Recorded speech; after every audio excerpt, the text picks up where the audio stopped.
Welcome to Road to Revenue. I'm your host, Lee. This is the podcast where we talk to creators to understand the bumps in the road, the twists, the turns in their journey on their individual road to revenue. Joining me today is the one, the only, the amazing Pat Flynn. Welcome, Pat. Thanks, Lee. Thanks for having me. I'm excited to chat today. Oh, do you know what? I am super excited. Before we hopped on camera, we were talking a little bit around, you've got a long, long history, so I'm not going to drag you all the way back there, but you have come a long way. What I'm really interested to start off with is, where do you find yourself now when you think of the, I guess, stage of the evolution that you are in of this Pat Flynn? How do you describe that to people? Yeah, I mean, when I think about the different stages that I've gone through, it helps me understand kind of where I am now. And I think it's important to always go back and look at the history to kind of appreciate where you've ended up, right? And for those of you who don't know my story, I was laid off from an architecture career that I loved, and it was my dream job, and that was 2008. I then started a business helping architects pass an exam, and it thankfully did really, really well. I started teaching online business and speaking and writing books and doing affiliate marketing and all this kind of stuff, and here we are today. And I think, in the beginning, when I got laid off, the whole idea was just to survive. I'd gotten laid off. I was just about to get married. I moved back in with my parents. I was like not in a place that I wanted to be. So I just wanted to make enough money to survive and move out of my parents' home and kind of just, live. From there, as the business continued to grow, I started to realize that the ceiling was quite high in the world of entrepreneurship, right? Where in the career in architecture, there were little incremental bumps and increases along the way. And then, hopefully I'd be 50 or 60 one day and have my own architecture firm. And that's when things would, blow up. But the opportunities were ripe, especially in 2010 in the world of podcasting, in the world of blogging, in the world of affiliate marketing and entrepreneurship, that I took hold of that. And I started to realize that, wow, I don't have to just survive here. I could potentially thrive in this arena. And that's exactly what happened. And then looking back today, the idea of philanthropy is very, very important to me. So giving back, I'm definitely very grateful and feel very blessed to be in the position I'm in, because money is definitely not an issue anymore.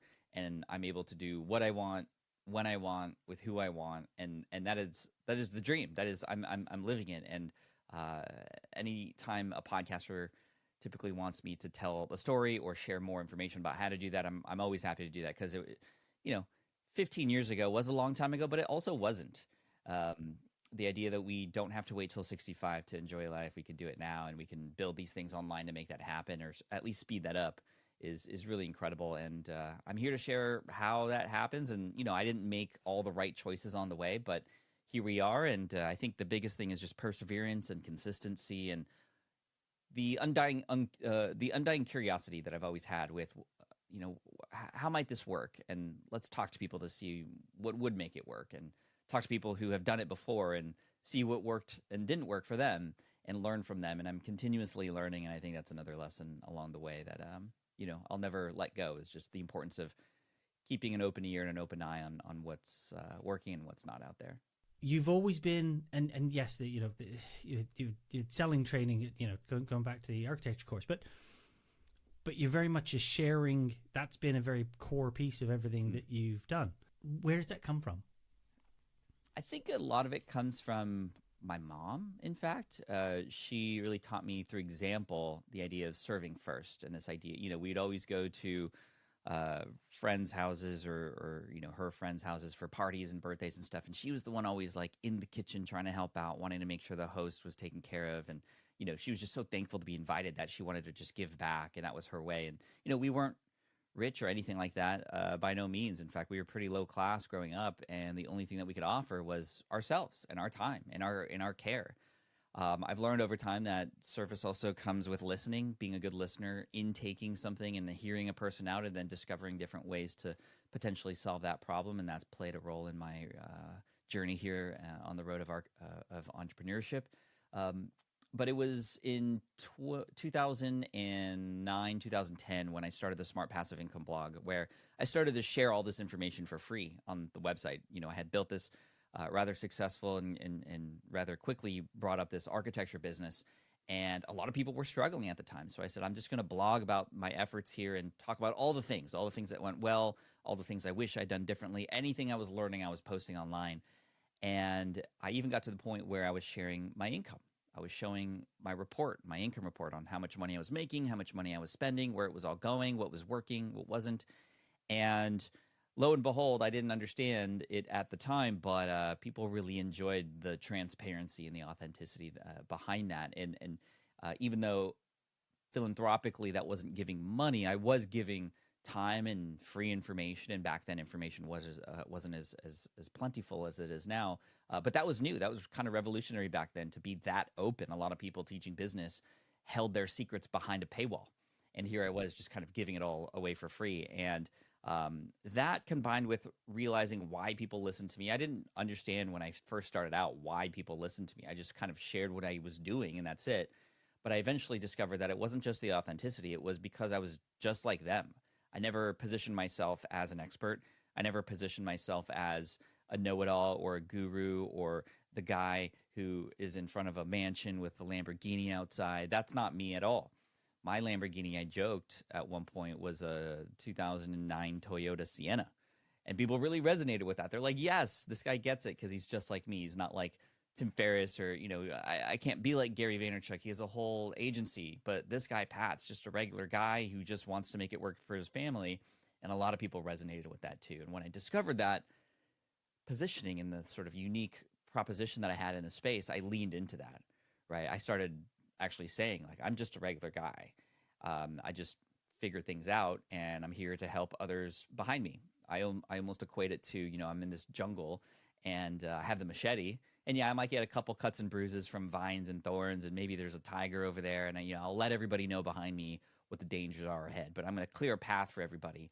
And so that's how I feel about the role I've played in the quote unquote road or path that others have had in their career. And it's amazing because now 15 years later, I'll still get random emails from people who say, hey, Pat, I wanted to reach out and tell you that your podcast or your blog or your YouTube video on podcasting, whatever it was, changed my life back then. And, it's interesting because I don't know these stories that are happening until people tell me, and I'll get one of those a week or a few a month. And it's just so incredible that the seeds that I've planted earlier are now sort of still there and still providing fruit for people and have had the ability to help people, live their life. And it's pretty wild. This is why I love these podcasts, because it forces me to think about kind of what has really happened here. And it's just, it just blows my mind. And typically when anybody is like, can you tell me more about how to do this? I'm an open book, and I just continue to spew anything and everything I can to help people. Because like I said, I remember what it was like, and a lot of people are struggling today. A lot of people are waking up to, oh, maybe, the career that I chose isn't the right one. What can I do next? And entrepreneurship is an answer for a lot of those people. So yeah, that's kind of, it's a good trip down memory lane there. Yeah, and it's really interesting because you were, and I love that description, the, hacking away with a machete and trying to cut a path that everyone else can follow, and very pioneering at the beginning. And you've evolved though over time, haven't you? Now, so where there's still pioneering going on, but there's also an element of, you mentioned there's so much information out there. You've got a real handle on curation as well. And how did you make that shift over into understanding it wasn't just about getting access to information that people needed, but actually you needed to whittle down what was not misinformation, but what was the information that mattered? Yeah, this is a great topic because it's actually the topic of my next book. I call it Lean Learning. We're at a buffet of information now. This was different. Back when we started, information was what was valuable because it wasn't available everywhere. Not everybody had a phone in their pocket like they do today, and not everybody was sharing everything for free. This is why when you saw sales pages for online courses back then, it would say things like 65 hours of video. If you say that now, it's like, no, that's way too much. Like that's unnecessary. I don't have the time for that, right? Now it's like, get the result faster, right? Now it's curated information. It's the right information at the right time for the right person. And that's the trick of content creation today, is finding out who it is that you're serving, what it is that they need help with right now, and then creating the best information or the best video, the best interview, whatever it might be, to support that on that transformation. And the result, getting faster, is what is valuable now. And so even in my own learning journey over the years, for a while, I was absorbing as much as I could because it wasn't available. So I was subscribed to 30 different podcasts. I was subscribed to 50 different blogs, and I was just taking it all in. But I discovered over time, especially, that the more that I learned, just for the sake of learning and keeping it in just so I had it, the less time I had to take action on those things. And sometimes the more confused I was because I was getting perhaps conflicting information, or, something was pulling me this way, and then this amazing thing happened over here and it's pulling me that way, and then another thing over here. So I had squirrel syndrome, and it's my duty to be aware of that for my audience who is just like me or who is just a few steps behind me. And so over time, I've realized, and you see this in our business model, in 2017, we had online courses, and these were one-off courses that you could purchase for a few $100s that were about podcasting, affiliate marketing, email marketing, webinars, all, like, the whole gamut. And in 2020, we started to realize, and it wasn't just because of the pandemic, we started to see and hear from people that it was a lot, and it was confusing, and it was just they didn't know where to go next. And in fact, more value was coming from accountability, from connections, from community. And so we changed our entire business model. We still have those courses, but they're now built and put into a membership program, because the membership is now the community, and that is our business model. Our business is the people, the community. And yes, they get access to the information, but it's in fact the fact that they're running through those courses together with other people in cohorts. It's the fact that other people are there sharing their wins and motivating people and sparking inspiration at the same time, or the ability to go in and ask questions and get real answers from real people who are going through it with you in real time, that is able to actually, what is happening is a 2 to 3x completion rate on those courses, because those people are there going through those things together. So when it comes to curation, a few things have to happen. Number one, the most important thing is priority. What is most important to me right now? And then learnings that support that. I call that just-in-time learning. I didn't invent that term, but that's what it is. It's learning about the thing that is most important and in front of you right now, and removing everything else from your plate, from your eyes. And that's a hard thing to do, because we as humans are we like to hoard things, right? Especially if we grew up in a way where those things weren't readily available. Right, it's like our brains don't know how to handle all this information, so we soak it all in as if that's not going to be available anymore. It's almost like food, but like food, we're getting bloated and we're tired and we're overweight in information right now. And the idea of, okay, putting the rest of the buffet aside for that one dish that's going to make you happy right now, that's the idea, and that's the idea of lean learning in the book that I'm writing right now. But we've seen it in the success stories of our community. The feedback that we're getting now is more positive than ever as a result of focusing on community. And as a byproduct of that, we now have recurring revenue in our business for the first time. And it feels great, because instead of selling a new course every month to people and almost like drilling it into them that, hey, there's a new course and here's another new course and they're hundreds of dollars each, we can charge just, right now it's the equivalent of $59 a month, or, $179 or $199 a quarter.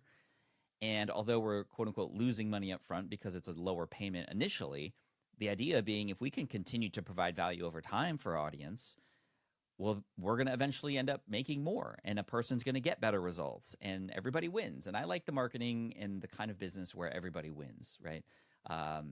Where everybody has a positive ROI in the end. So that's kind of where we're at now, but it's difficult. It's hard, especially with more content being published now than ever, especially with a lot of the content coming our way forcefully. Like, we don't even ask for it, and it's getting in front of our faces. So there's a lot of willpower and discipline that's required to succeed today, but that combined with the accountability and other people, that's how you combat that. It's almost like crowdsourcing support and crowdsourcing the motivation, really, isn't it? Yeah. Great. I mean, moving into that community piece it's almost like growing a family as well, isn't it? It is. People are the most important part of business. It always has been.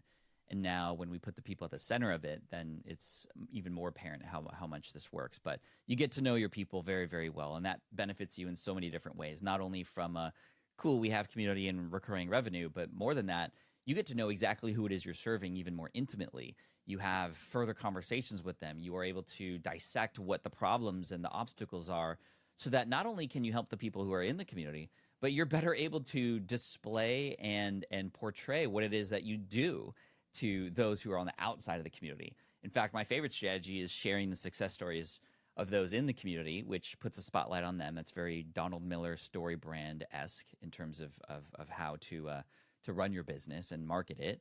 But those on the outside go, oh, that person was just like me. They had the same obstacles, and look where they're at now. Maybe I should be a part of this community as well. And inherently, we all want to be a person who feels like we belong to somebody or something, or some idea, or we want to find our people and speak the same language, because we can't often speak with those who are close to us. I mean, when I talk business with my wife, it's just like she doesn't care. It's not her world. And to find a space where I can have safe conversation and be around people who understand and also get ideas from, it's absolutely incredible. And as the creator, as the sort of owner, if you will, of these communities, it's beautiful because you can eventually get to that point. It doesn't happen right away. There's a lot of you gotta continue to remain active up front, especially to nurture the community that you're building. But eventually, it can get to that tipping point where, I mean, it has a heartbeat of its own now, and it's alive and it's thriving. And I'm even required less in there now, because sometimes the people connecting with others like them who are in there going through those courses with them is more valuable than even connecting with me. So it's almost it's at this point now where it's just kind of, it's running itself, which is amazing. I mean, we still have team, and we still have community leaders and people who are responsible for making sure people are taken care of in there, of course. But if you can create the safe space for your people to connect with each other, it just enhances the strength of your brand, and eventually helps you remove yourself from the process even more. It's almost counterintuitive, right? Like you get to serve more people, but actually have maybe a little less pull on your own time. Yeah. I mean, that's exactly right. It's still important to show up and be there, and we have regular Ask Me Anythings where I'm in there once a month, and there's posts that I am responsible for sharing every month. And what we're doing now is actually we're expanding this. It's not just about me anymore as far as experts in this community, but we have a program that was launched by my CEO, because I'm not the CEO of the company anymore. I'm just the talent, if you will, who's on the mic and on the videos. But Matt Gartland on my team is much more talented at like running and operating the business now. We have a team of 10 full-time people too, and that's a lot. And I never thought I'd get there, but here we are, and it's great. It's enabled us to scale. But what's really amazing is that the entire team contributes to the success of this brand, and Matt has done a great job of building it out in a way where we're now expanding with what we call the EIR program, or the Experts in Residence program. So not only is our team contributing, but we've partnered with other people, other experts who have their own unique selling proposition in the world of business, who want to get in front of a few more people, but also we want to tap into their expertise. So we have people like Terry Rice and Jason Pfeiffer, the senior editor at not Wired, but at Entrepreneur magazine, who has just so much experience, who now is available for our community to tap into. And we're going to build this out. We're going to have hopefully about a dozen of these by the end of the year. And now it's not just like Iron Man and Tony Stark anymore. It's the Avengers. It's like all of us with each of our superpowers. And I don't know who's the Hulk or who's Black Widow or who, but it's a great thing when a bunch of people with a superpower come together for the bigger whole. To be able to access people that you've done all the steps, you've taken all the hard work. That's absolutely incredible. To open up doors that otherwise wouldn't be there. Thank you. Yeah, it's been pretty amazing to see, and just we're continuing to grow and scale. And on the other hand, if I had wanted to, I could have been fine with just me and a couple other people on the team, no outside talent, and it could have been a nice tight community, and it would have been profitable, perhaps even more profitable. But our goal right now is to scale and grow bigger and bring these other people in to find each other.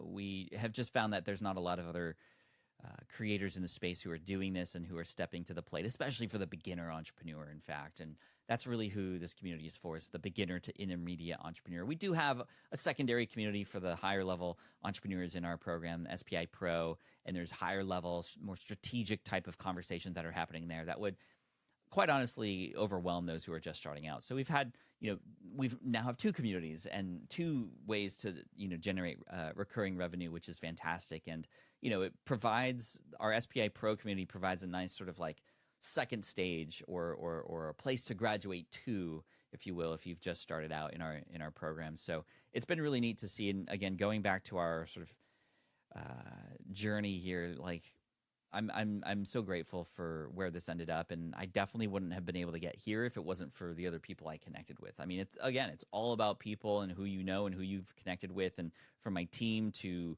just other creators in the space, everybody from Amy Porterfield to getting to know Tim Ferriss to Gary Vaynerchuk and Donald Miller, and you know what it is? It's the podcast. The podcast changed everything. The podcast created those relationships.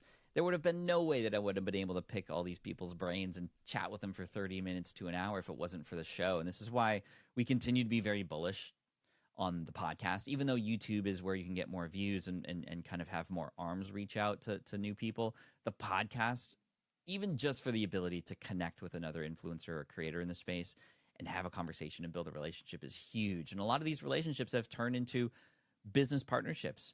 In fact, not only that, but like lifelong friends now.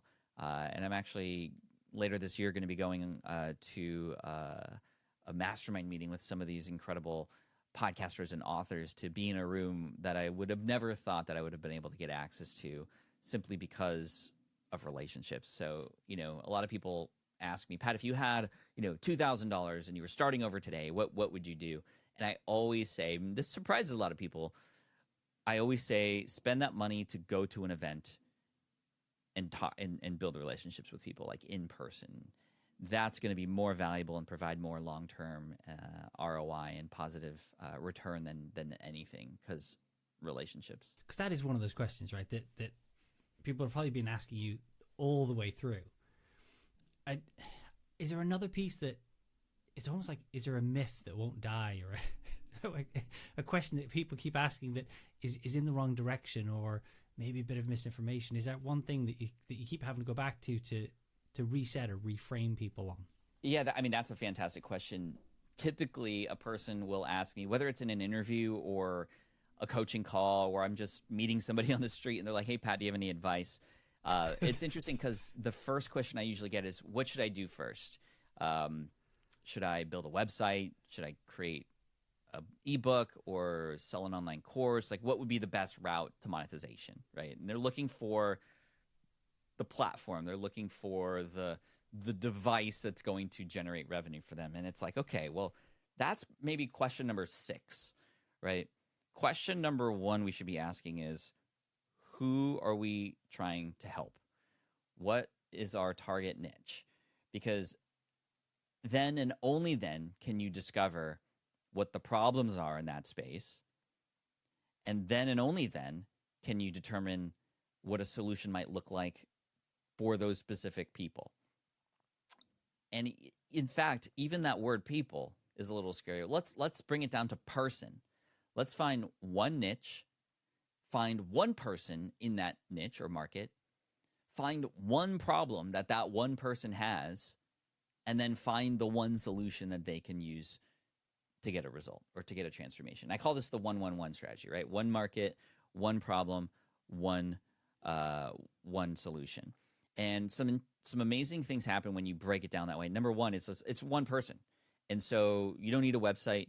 You don't need social media. You just need to go out there, put yourself where these communities exist, and listen, talk, converse, just find one person. That's a great exercise in and of itself. Is how do I find these communities? Where are these people? How do I begin having conversations with them? That is an amazing exercise to do. And again, we're just trying to find one person. And the discovery of the problem that one person might have is an exercise in and of itself. It invites education on how to go and find these problems, what questions to ask, right? What's the most challenging thing for you right now? What are the obstacles? What are the things they've tried before? All these questions start coming up that are so useful as you continue to build this out over time that, again, we're just bringing it down to one. And then when you get that one result for that one person, no matter how it is, maybe you have to work with them for 3 to 4 weeks to make that happen, or you have to do some research and find the right solution and then point it their direction, in which case, okay, affiliate marketing might be a good opportunity. Whatever it is, maybe you need to connect them with a person, who knows? But when you get that result for that one person, some things happen. Number one, yes, great, they got a result. That's ultimately what we want. But number two, you have a testimonial now. You have a real life person that has gotten help because of you. And that is huge, because the biggest thing that happens is you've now unlocked the confidence that this is possible. And where there is one person that you can help in a community, there's often many, many more. And that unlock is so key, because I see it often with people who ask that question first, which is, what do I do first? Should I build an online course? Cool. Okay, they build an online course, and then they wonder, is this even going to work or not? They start questioning all the work that they did. They start comparing themselves to others who might be doing the same kind of thing and thinking their thing is maybe not as great or lesser than. And so when you get that unlock of confidence, you can no longer ask yourself, well, does this even work? Because you know the answer now. It did. And now you go out there and find other people like that. And that, I've seen, is the best way to get started if you're literally just starting out. So many people are asking the wrong question, which is, well, how am I going to make money? No. How are you going to find a person to help first? You can scale from there. And yes, all these other things come up when people talk about that. They're like, oh, but I don't want to be known just for that thing, or I don't want to pigeonhole myself into that one space. Why are you thinking about that right now?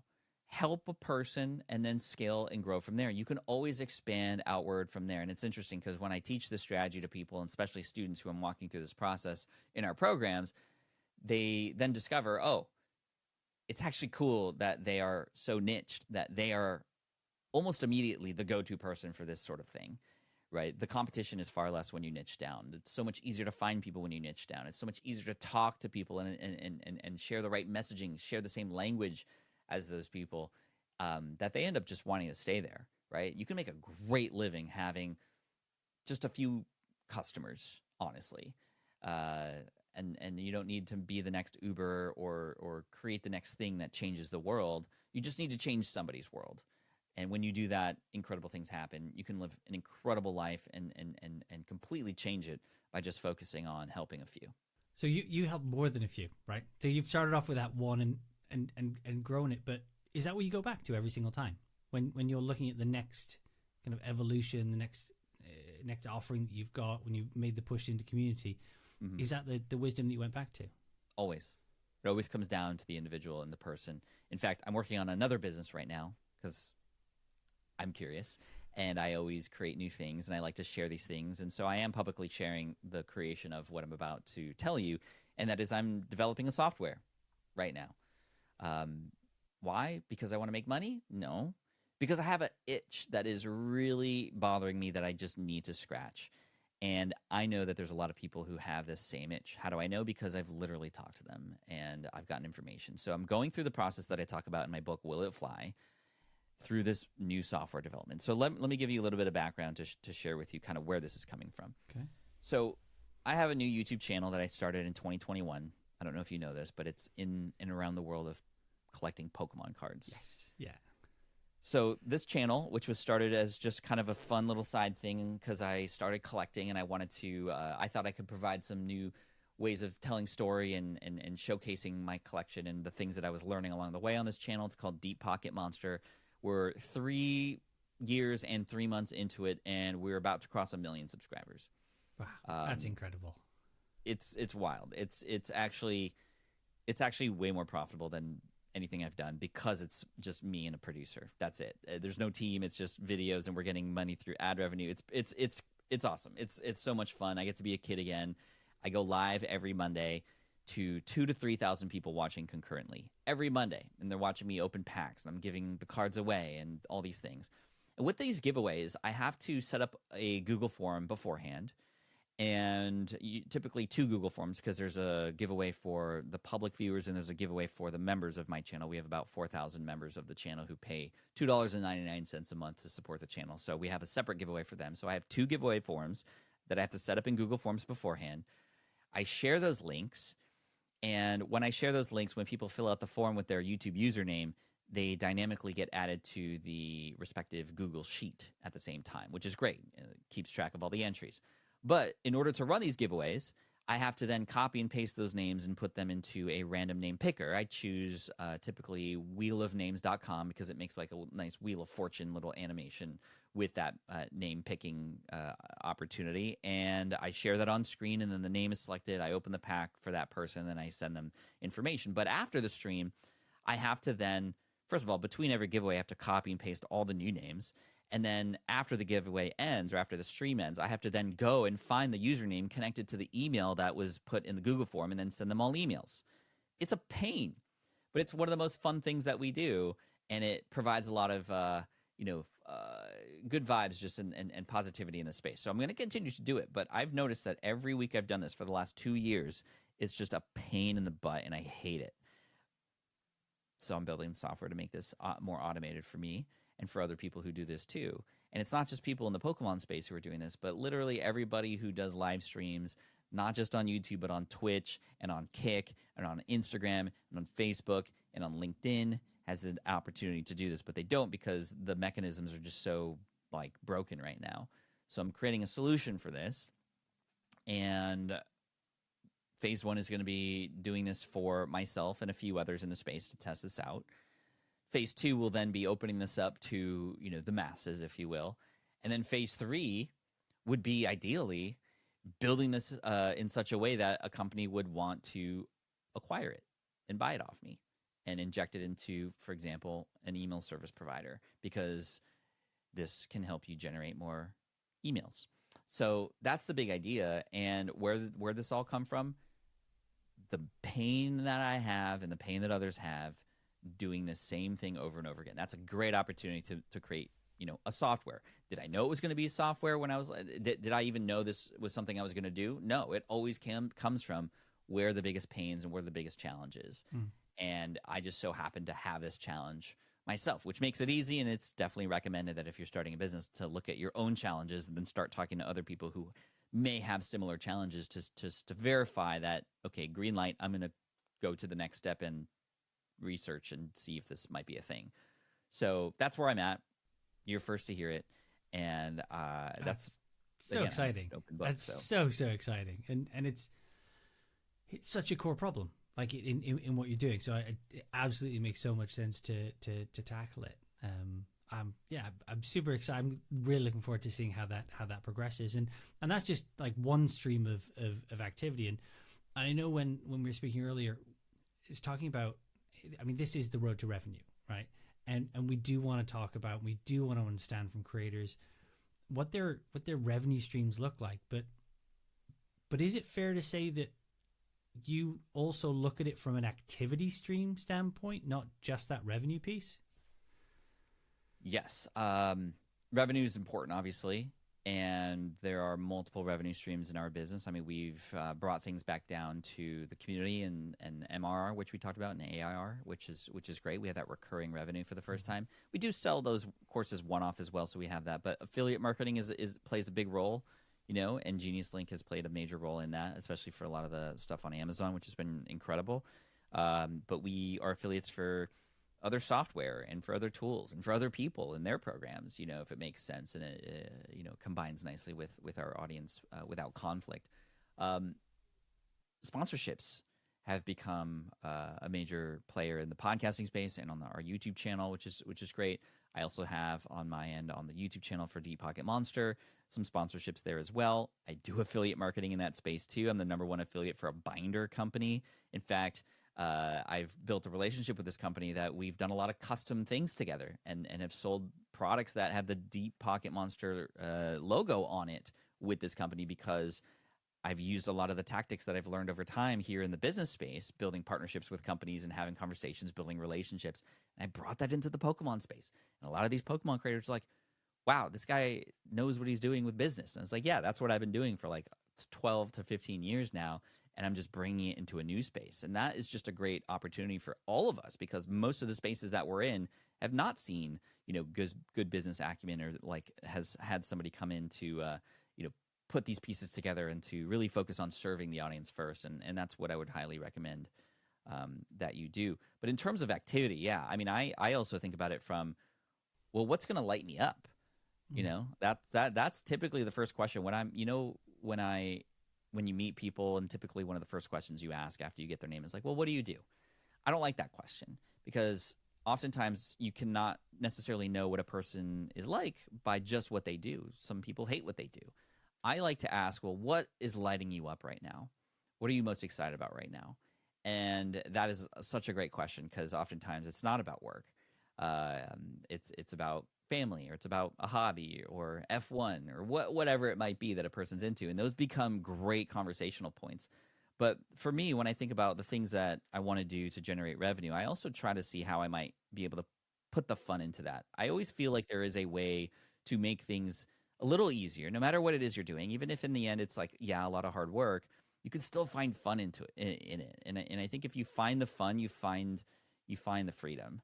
And I think that's really important to understand. So not all parts of it are going to be fun. It's not always going to be unicorns and rainbows, but you can find some unicorns and rainbows in the thing that you're doing. And if not, then why are we doing it? Yes, maybe for revenue, but even in that, I would argue with anybody that there's probably ways to make the thing that you just have to do for revenue still fun and exciting and challenging, and add a spin into it so that you can actually enjoy it again. So yeah, activity is important. And for me, it's not just like working for work's sake. It's work because there's purpose.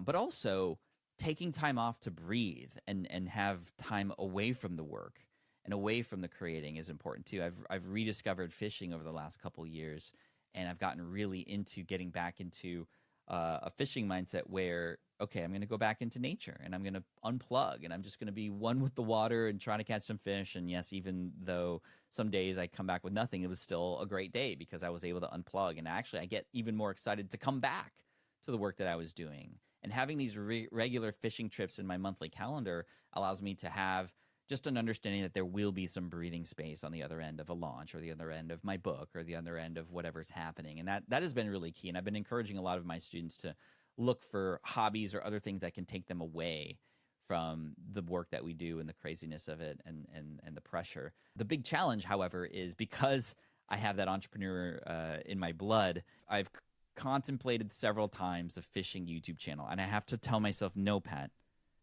no, this is not the purpose of this. This is for you to be away from this stuff.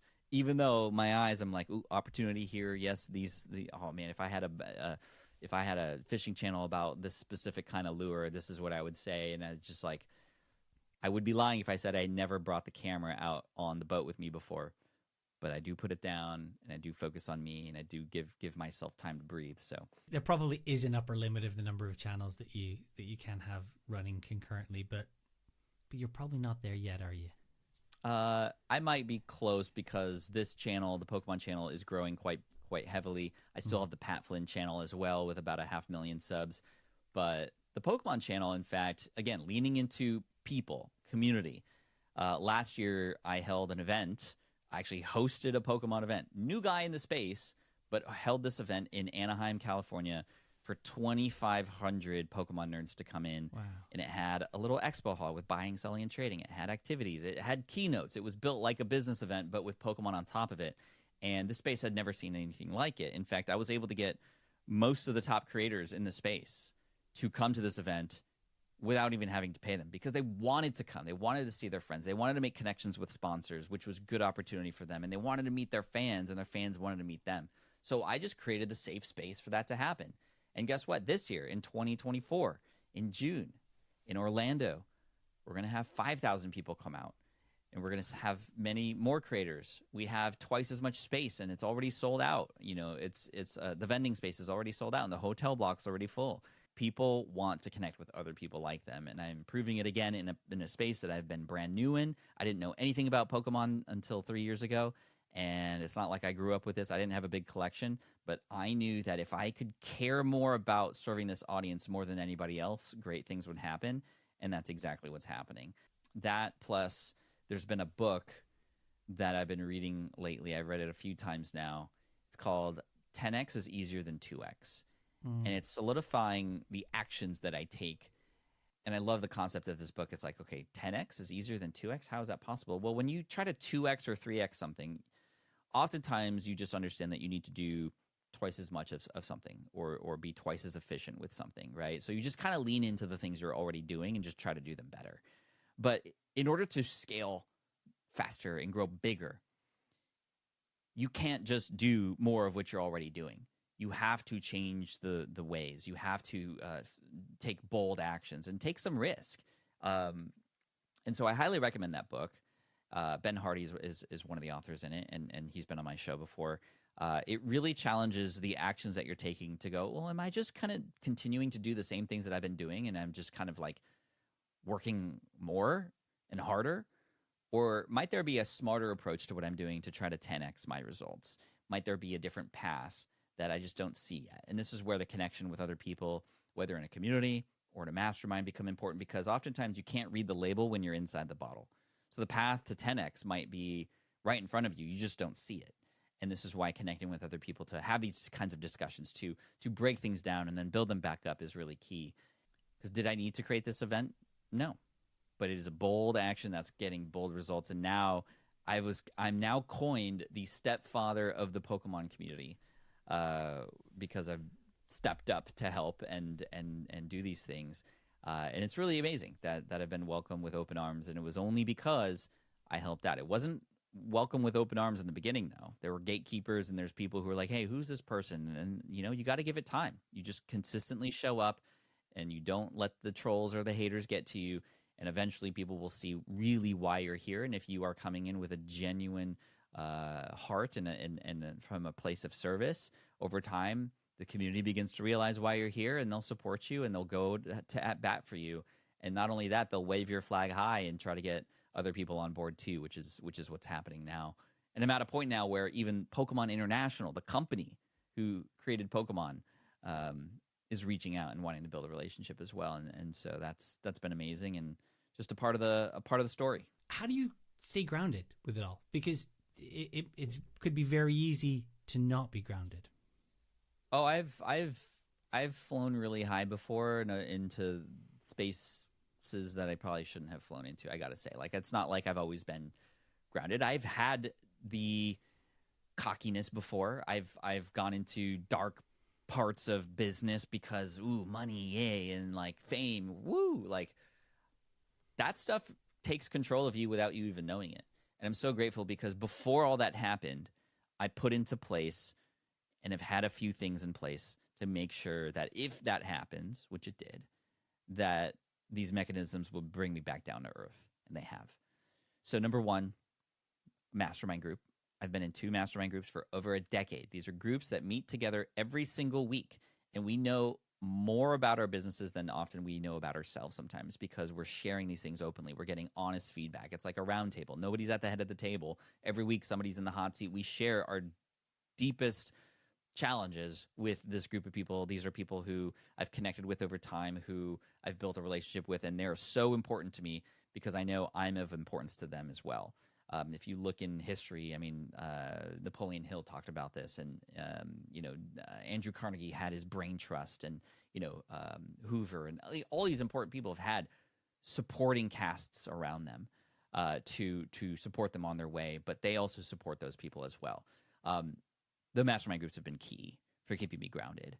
Like, literally, if I get into a place that I probably shouldn't, meaning like, okay, I'm starting to kind of give a little bit of a vibe that isn't really what I'm about, and my mastermind will tell me right away. They'll be like, Pat, what are you doing here? Like, this isn't you.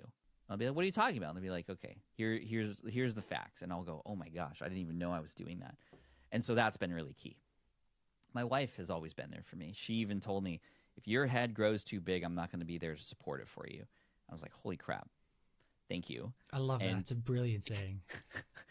And she's like, on one hand, it's like, oh wow, she's controlling you. I'm like, no, she's there to support and help me see things that I don't. And this open communication line I have between my wife and I, it goes both ways too, is really important. And so I have her to thank for that groundness as well. And I have, thirdly, my audience. I have asked my audience time and time again to call me out when I need that calling out. And I wouldn't be here if it wasn't for them, not just because, oh, they're customers and students, but because they literally want to make sure I stay on track as well. And I have given permission to my audience, if you will, especially the super fans in the audience, to just, hey, if things seem to be going a weird direction, like, tell me, because that's who I'm doing this for. And to hear it from them, which I have heard it before, definitely snaps you out of whatever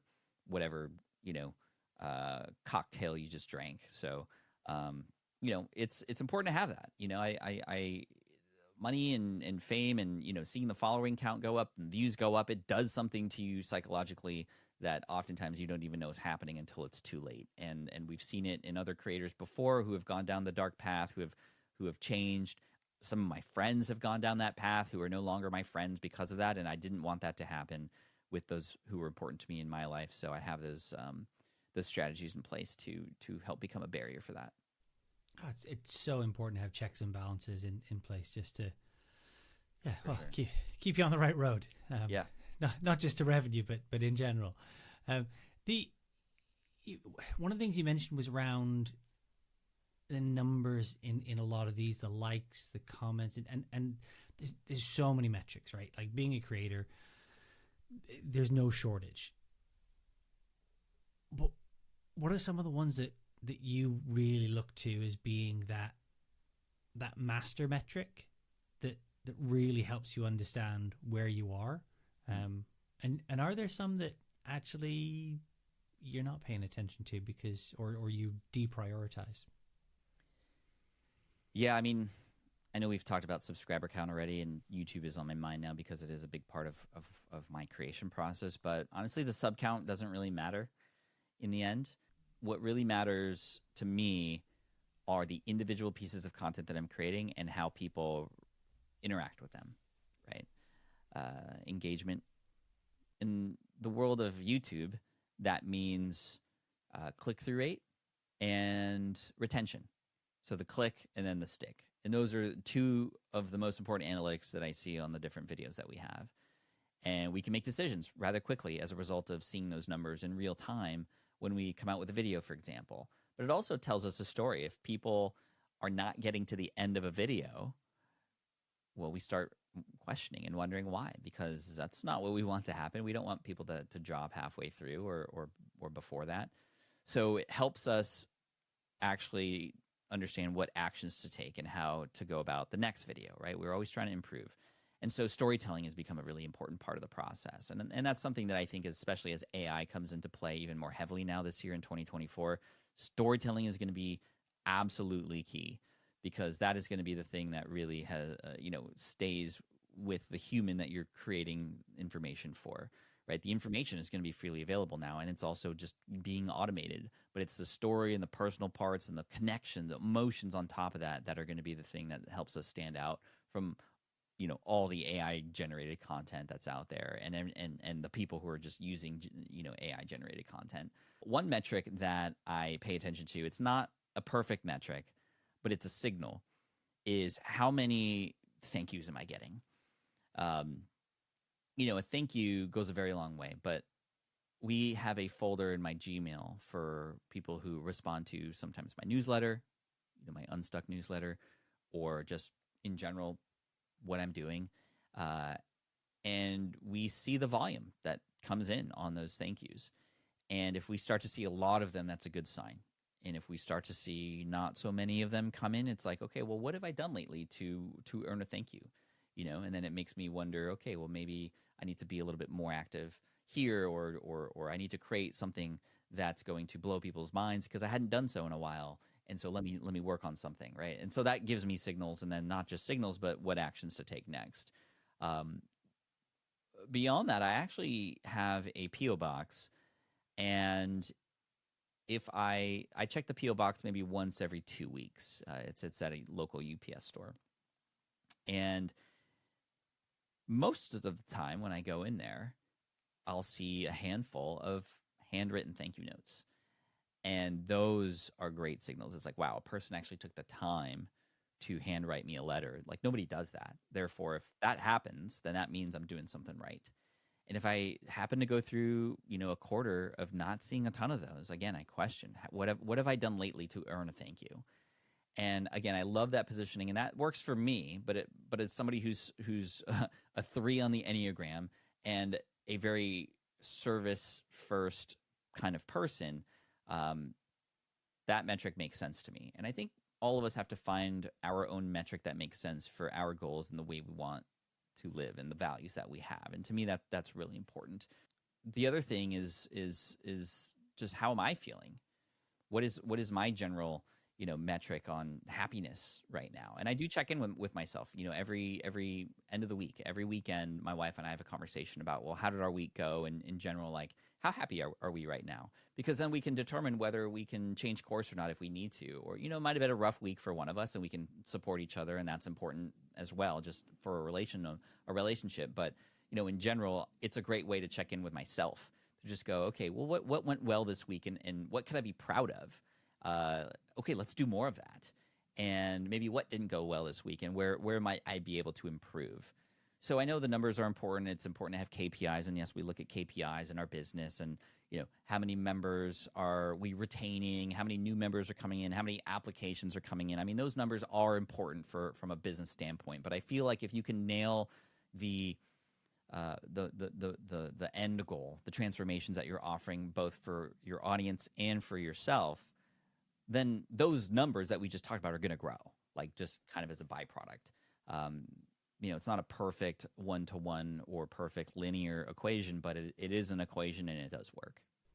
Yeah, it's really interesting because it's almost, one of the things a lot of people talk about is to try and do things when you're starting out that won't scale, right? Just do them, and you spoke about it, and actually find that one, do the 1-1-1, and absolutely solving that one problem for that one customer, that one, and getting that feedback. And it's almost that it goes full circle, that actually that signal of people doing something that doesn't scale, that writing that handwritten letter, that actually at the other end of it, when you have scaled, actually that becomes your indicator.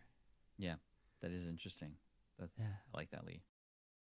You've got a lot that you're looking forward to, that you've already mentioned that you've got going on. But is there one other thing that I've been asking all of my guests, because I really want to understand, what's that thing that's maybe it's 6 months, maybe it's 12 months out, that you're really looking forward to, that just sits in the back of your mind? Thank you, Lee. And again, it's been an honor and a pleasure to be here and chat with you. And Genius Link again has been an important part of the equation here. So again, I thank you for what you do. 2 things. Number one, I am working on my 4th book.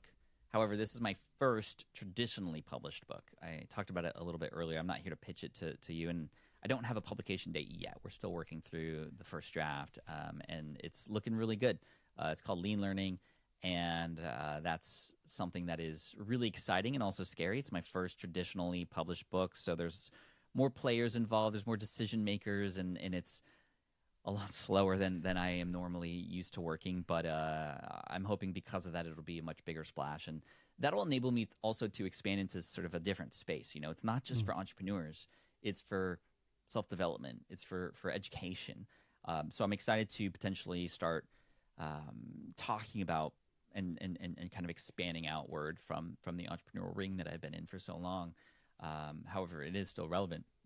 And then the next thing that I'm excited about is what we've been doing a lot of. My CEO, Matt, and I, we have been doing a lot of advisory work for other companies. In fact, combined, we advise 14 different companies now, many of them together, literally at the same time. So this co-advisory, what we call super advisor situation, has been really amazing, and we're going to lean into that even more. We're building out a website, and we're going to be starting to all of them have come to us first. We're going to actually expand our portfolio from there. And what that means is we actually now have shares of these companies. Like, we're literally on the board of these companies as advisors to be able to kind of support these companies in ways using the vast knowledge and experience that we've had in the creator space for so long. We were able to take, for example, or I was able to take ConvertKit back in 2014 when I came on as an advisor from $10,000 MRR to what is now over $1 million a day they're earning, which is really amazing. And we're working with Circle, and we're working with all these other companies in the startup creator space in the economy. So it's been really amazing, and I look forward to doing more of that. And it's fun because I get to help and influence a company without actually having to work in the company. The big idea being hopefully there would be acquisition one day, and 2 of the companies in this past year that I've advised had been acquired, which has been amazing. So those are nice little celebrations for us. But that's really fun, and I look forward to leaning into that even more. Oh, it does sound absolutely incredible, and I like it. It's not just 10x instead of 2x. I mean, that is 100,000x instead of 2x. So you're right. You have been an incredible guest. You've shared lots of nuggets today, and I know we've only just scratched the surface. I'm super excited for the next book. The publishing world, stepping into that, huge testament to obviously the books that you've already put out there, and they're absolutely incredible. And thank you. It's going in my wish list before it's even published. So I can't wait. But thank you so much. Thank you to everyone who's joined us. And really appreciate your time. Thanks, Pat. You've been amazing. Thank you so much.